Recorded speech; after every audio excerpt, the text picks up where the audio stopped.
Hello, my name is Eugene Petrenko, and today I want to share you some ideas about building self-contained toolset with Gradle. And I hope you are great, and it was a long day of talks, and thank you for coming at late time.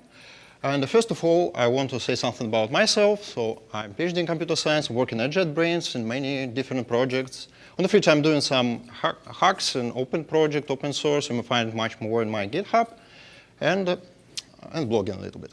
So let's talk about today's agenda. So first of all, I think it might be not that clear what I mean by self-contained toolset. And first of all, I want to talk a little bit about what I mean under that. Next, we'll talk a little bit about building DSLs with Kotlin. And then we'll have an example and live demo. Let's start. So what toolset means? So in my opinion, it's something like something around language. For example, you have a language and compiler, or you have a language and a tool that converts your language into something that you use then. Once you have a compiler, you might think about an ability to execute it. And in that sense, we may have some build script integration, some way you can use it easily, not writing, for example, some class paths, but using some easier things. Once you have a build script and a compiler, we may think about, say, IDE support. So if you have some language, you're likely to have an IDE that helps you develop in that language. And at some moment, you may think you need testing support or even extensibility. We all like to extend things, and this is yet another example of it. So once you have a bunch of these things, you can say you have a tool set. So you can share it with somebody and say, OK, this is my language, and let's use it this way. And the next thing is self-contained. Here it is a little bit another story. So let's try to think how easy it is to try this new thing, or how easy it is to update it or to change the version of it. And so as a self-contained toolset, I understand the thing that is where all these things that we're discussing here are connected together and forms some sort of instrument, some sort of thing that is just apply and use. So it should include, I think, an IDE support. It should include a chance to upgrade it. It should include things like a setup. So once you say somebody, I have a great tool set here, and would you try it? It's really nice to have the initial phase to be done as easy as possible. Otherwise, one can try it and fail during the initial phase, and you never have any feedback from them. From the other hand, so this means like a minimalism for one hand, and the isolation of details from the other.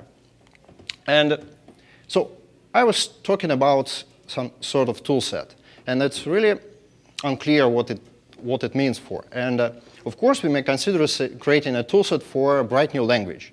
And this is a really huge amount of work.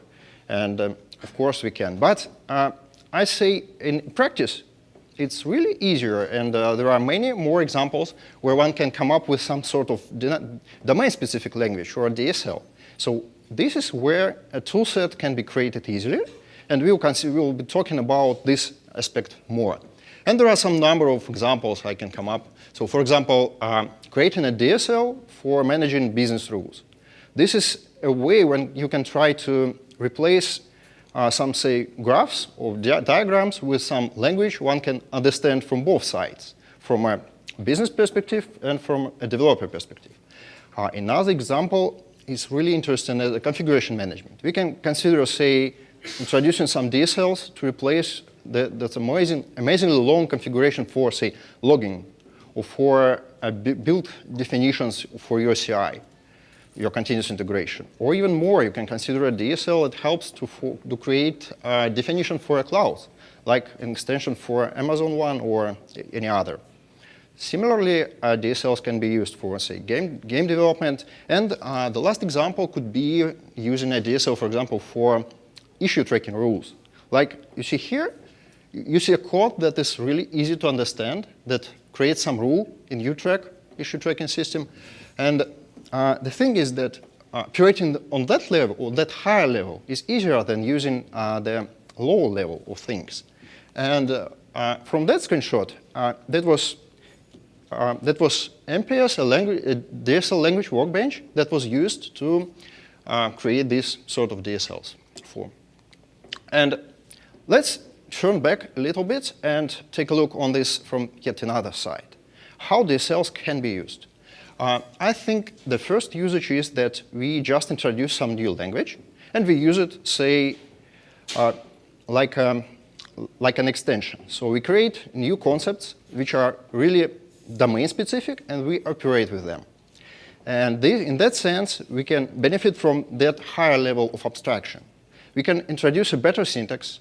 We can introduce more semantic checks or stuff, because once we operate on a new domain things, we can create readable errors or readable information to show that one is getting wrong. In that sense, this DSL can be translated to some target language, or simply be evaluated on the fly, like calling some nasty APIs. We can go further with this and consider a two-way transition. Say you have some URL language and you can't change it because it's being used somewhere else. But you are trying to come up with some better syntaxes or better tooling. And in that sense, we can have the following rule. So we import the original language into our DSL code. Then we can benefit from a great number of tools to use this language, to update it, to change it, to test it, to do whatever we need. And once the work is done, we can convert it back to our old language. For example, like with logger settings. Logger settings are used to be in, say, in XML.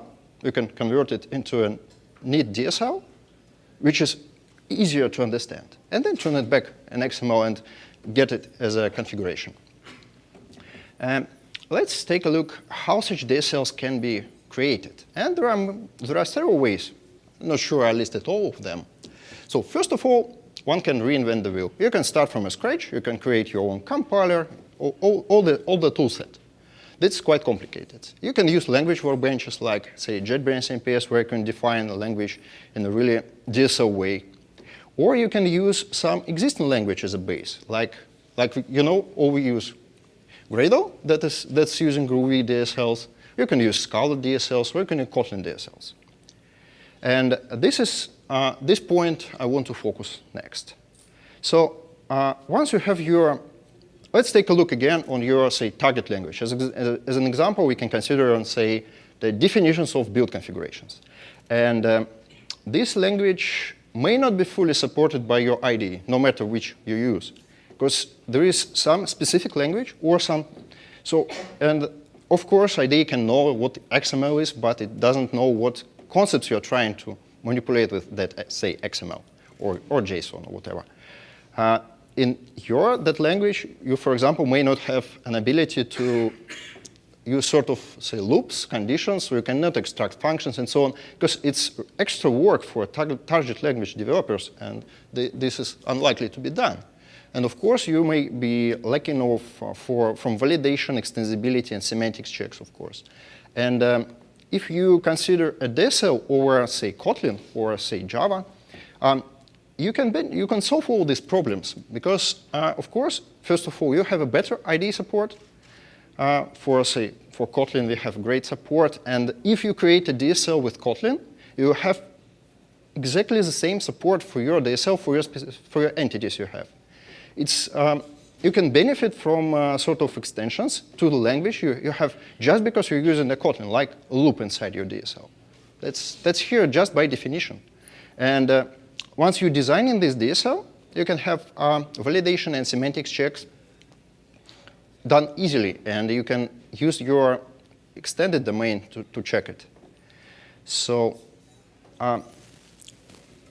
let's consider a more specific example. And first of all, I want to try again to say why Kotlin.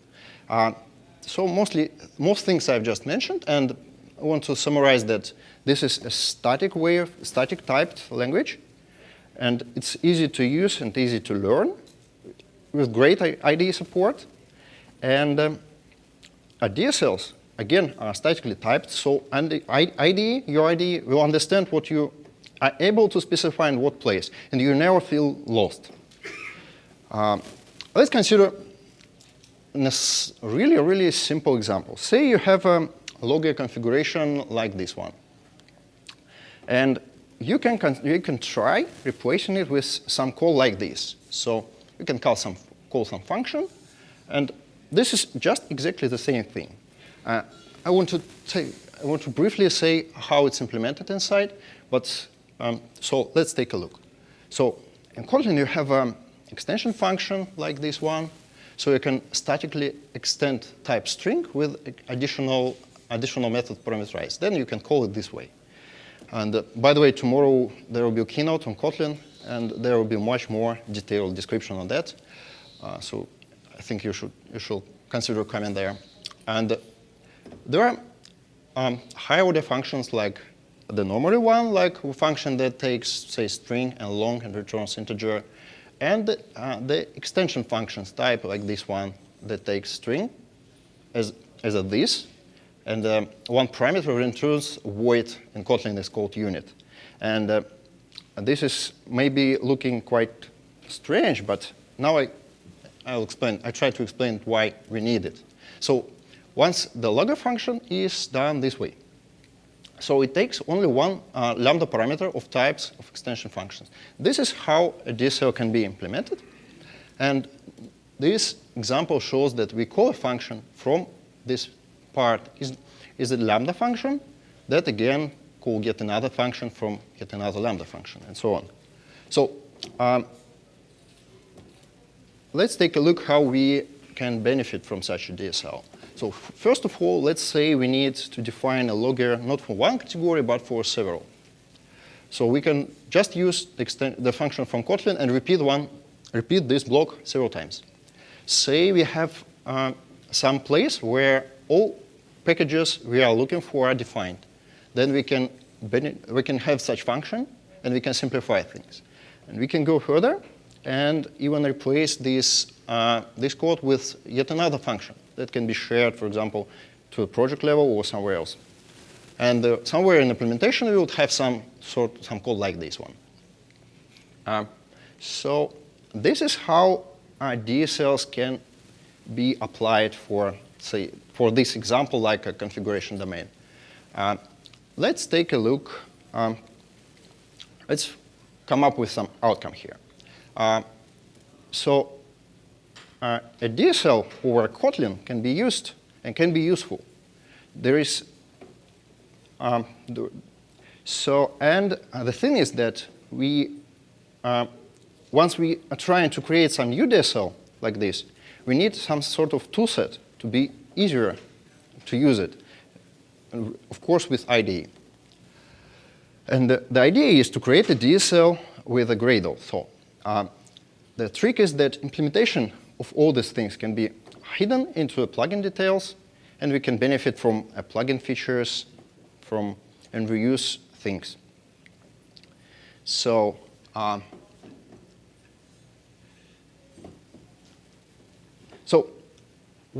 how would this plugin would look like? So we should have an action to generate some language from a DSL. We need to be able to have it be easily to install or update. For example, we should specify the version of dependencies or this toolkit only once. And of course, we are likely to have an IDE support around. And this looks the only way a plugin can be, the idea can be used at all. And once we created such a toolset, we may consider an extensibility. It's quite easy because you may have created some libraries that just let you extend your DSL in some way, like I showed before with an extraction of setting the warning category. And IDE should work also. And once we turned from a bare language to a say, Kotlin language, we can able to include some unit testing support if we need some. So once we design the DSL we use in the right way, the test could be done easily. And this, in the long run, can allow one to create a better thing with a better quality. Let's consider some real example. So that was a sort of my experiment in creating a DSLs for Kotlin. And at some moment, I realized that I need the sort of things I'm talking about. And so this is TeamCity. So this continuous integration, there are builds, projects, and so there are a number of configuration objects we have. And if you have a project in TeamCity, the configurations are stored in XML and accessible via version control. So we have a number of XML. We are trying to convert to DSL in order to edit or understand or check what's inside. And so why DSL can help here? Because from one hand, we have a user interface that is able to change things. And from the other hand, there might be tricky changes you like to run, which are not easy to be, that may not be supported in a generic interface. From the other hand, high-order concepts, which are visible in language, makes it easier to read or understand for a huge number of configurations, for example. And if we take a look on editing the bare XML, of course, no matter if we have an XSD or DTD schemas, it's not able to report all possible errors that might be in a domain level. And in that sense, making a Kotlin language, DSL can help editing such things. And even more, doing a refactoring in IDE in Kotlin, you can turn it back into an XML or into TeamCity configuration stuff that you have before. So the use case of a toolset or this thing is like this. So we import our XML stuff into Kotlin code that uses a DSL I created beforehand. Then with IDE support, we refactor, compile, test, whatever with this code. And once the job is done, we convert it back to an XML, and TeamCity is able to understand the changes. So this is sort of a refactoring tool. And we have main two tasks for this tool. One, converting from a TeamCity XML files into a DSL code that generates the code, basically. And once the code compiled, we can generate the code back. So those tasks are there. And of course, IDE support is vital here, because otherwise it's, again, uneditable. And while doing this experiment, I came across some initial solutions. It was sort of a mix of Ant scripts and IntelliJ project, a template to start it. And the problem was that there are so many things that has to be copy-pasted or shared with anyone who is going to try this. And at some moment, I created some sort of instruction, like 12 points. It was too complicated. And the thing was, I realized that I need to simplify things. And the first thing was to use one tool, not a mix of several tools. In that sense, I decided to implement the following Gradle Build. And of course, there are so many details again that has to be moved somewhere. And the first idea was, how can I create a build script that is able to reproduce all the stuff I need with only a few lines? The fewer lines is possible. And the first idea was to use the Gradle plugin to move all implementation details inside and to use this new plugin syntax as the beginning. So this was the way to create a self-contained toolset. So the only usage of the plugin was like this. That was enough. And now what I have? Now I have several features. So now it's easy to use and upgrade. So if somebody wants to try it, I can show a simple documentation saying, all you need to add this build.gradle file with only 3 lines like this. It's again easier to upgrade because the version is specified only once and nothing more needed. So that's really nice that this thing is working in IDE. So no IDE integration or specific setup is now required. So you can open this one in IDE and it will work. And once you need some sort of test runners, all the stuff is applicable like you do normally with Gradle. So once you open it in IDE, you can see tasks detected, you can see code completion, all the things. And now you can even try refactoring or stuff. So let's take a look discuss some tricks that are inside. The one thing is that, as I mentioned, this plugin was implemented in Kotlin, and it uses Kotlin inside. So I was trying to avoid explicit declaration of Kotlin plugin. And that is possible to be done. To do this, a plugin should declare a dependency from the plugins it needs. And then in the plugin setup, you can say simply enable all plugins you expect. So this helps me to remove the half of this initial build script. So I decided to go further and trying to remove dependencies. So with dependencies, it was slightly another story. I have a multi-project project that compiles all the stuff, the DSL, the generator, and the plugin itself. So at the build time, I know exactly what versions of other components I need. So I can generate a resource, specifying all names I need, and then in a plugin code, I can simply include all necessary repositories and dependencies, just namely, just being precompiled. And this one helped me to remove the following part. And all we have now is task definitions, which are, of course, can be moved into a plugin. It's easily. And at that case, I realized that once I use a plugin, I can try executing my tasks with a build script class path. And that was not working in my case. So I was forced to consider loading classes explicitly instead of polluting the build script class path.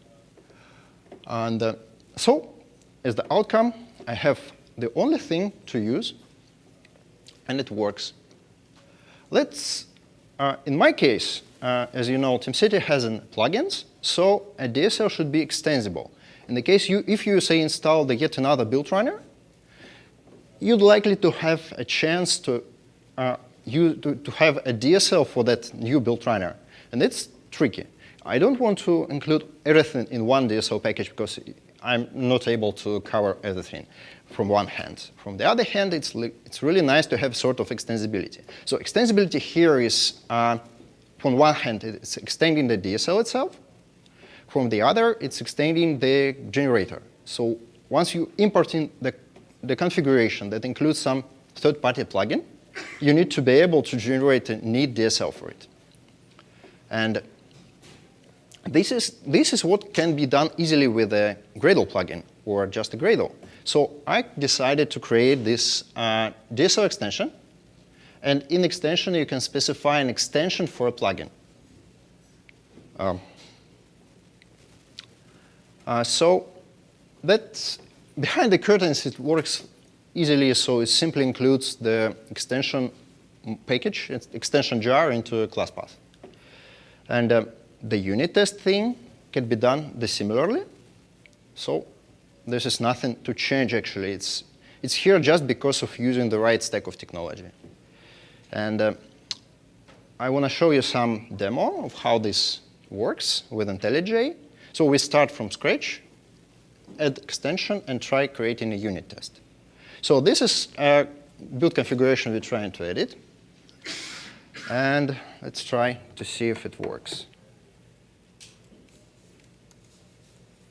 So now I'm opening a project from scratch.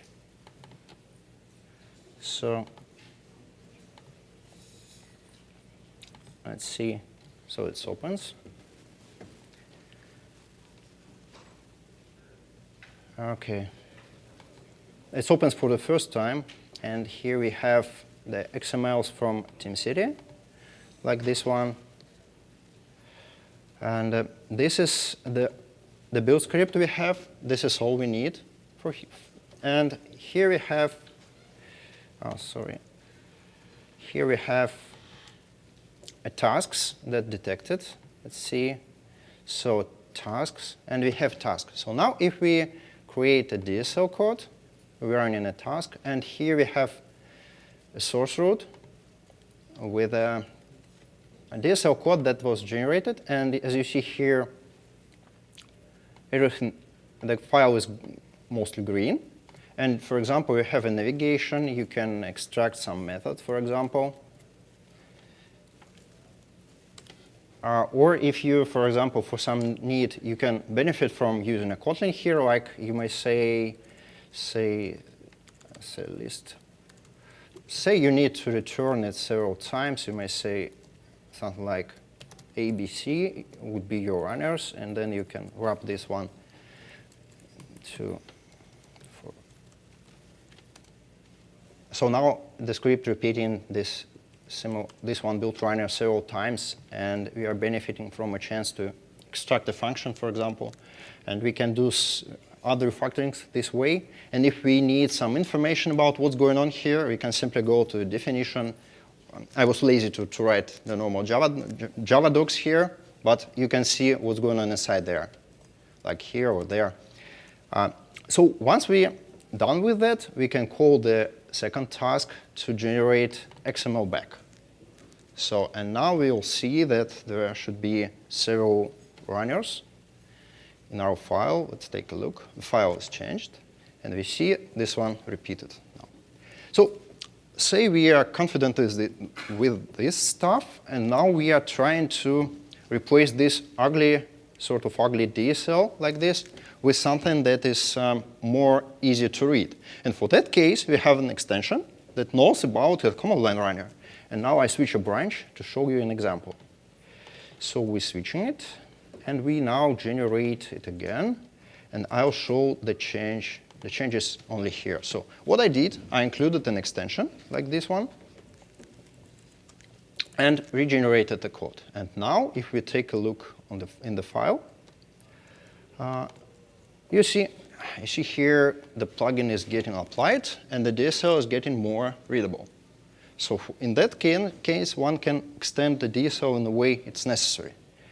And once you have a DSL and you have a Kotlin code in your hands that defines a build, in my case, you can think of where to have a testing it. So say you have some sort of constraints or sort of lint here.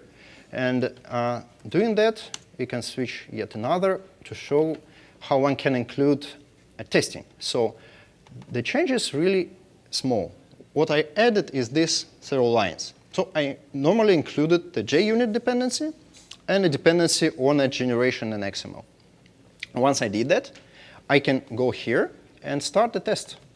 So the trick is that once you design a DSL in the right way, or you have an APIs enough to have tests, you can easily have tests. So this is only a trick when you design in a DSL here. And the test class looks like this, for example, in my example. And this thing can be just taken as is from the IDE to a, say, continuous integration server, or somewhere where you need testing. So you can we started with trying to create a toolset, and now it's turning out that a toolset can be just reused as is for many other applications.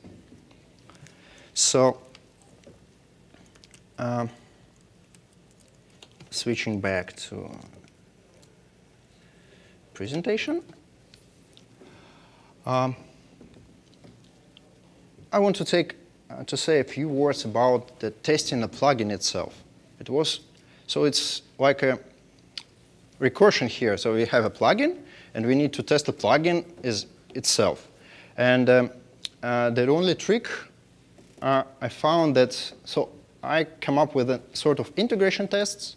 So to have these tests, I need to deploy my dependencies of my plugin into a repository, and for that case, I use a Maven repository. So to have a test, I first compile every dependency, push it to the local Maven repo, and then I can start integration test. The cost of this thing is to include the local Maven repository dependency for plugin code. Of course, there are a number of standalone tests for DSL stuff itself. That's not necessary to be checked with a plugin. So that's sort of just integration tests. I think we are coming to an outline. And the idea I was trying to share was that if you are trying to create some sort of DSL language, you may need a support. And it turns out that with Gradle, it's really easy to create such a support, because with the help of a plugin, you can simplify things. You can hide every possible implementation detail you have into a plugin code, and this will create a really easy to use thing for your DSL users. Or you can even try to share this with somebody else who may not be that deep into understanding what we are doing. The self-contained toolset in Gradle can be done with, is at least doable. So you can have a 3 lines Gradle script that has IDE support, testing support, so all support you need. And so you can create your own toolset this way really easy. And I cannot say that there is something that can be shared but an idea. But if you need some implementation detail, you may take a look on my sources somewhere here. And so thank you. And I hope you may have some questions, maybe not.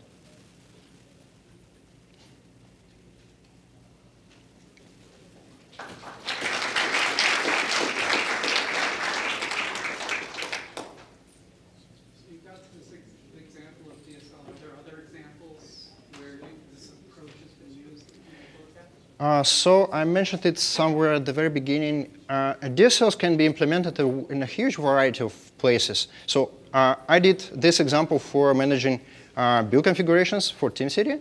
And for example, you can come up with an example for business rules modeling, for Lua scripts, and so on and so on. So it depends actually on the project you have and then the problems in the project you can find. So what I was asking is this specific technique that you've done with these tools in Gradle, do you have more than just one example? Yeah, actually, I have only one example of it. But some libraries can be reused if it's necessary. But so the working thing is only one.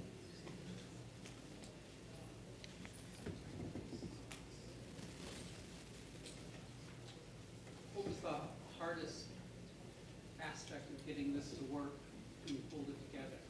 What knowledge did you need or techniques did you have to develop? So actually, it was like an experiment to try to use a Gradle plugin. And it's turned out it works really great from one hand. From the other, it can be tricky to create usable DSLs for a specific domain. And this is sort of a creativity task. So you can come up with one DSL, take a look on it, and figure out that it it is not good for some reasons. You can come up with yet another. And it requires some sort of understanding in the language you use. So the features, how you can turn one feature of language into a nice thing in DSL, and so on. So for example, while doing these trick experiments with the DSL, I took several times I created yet another view of it, trying to make it looking a little bit better.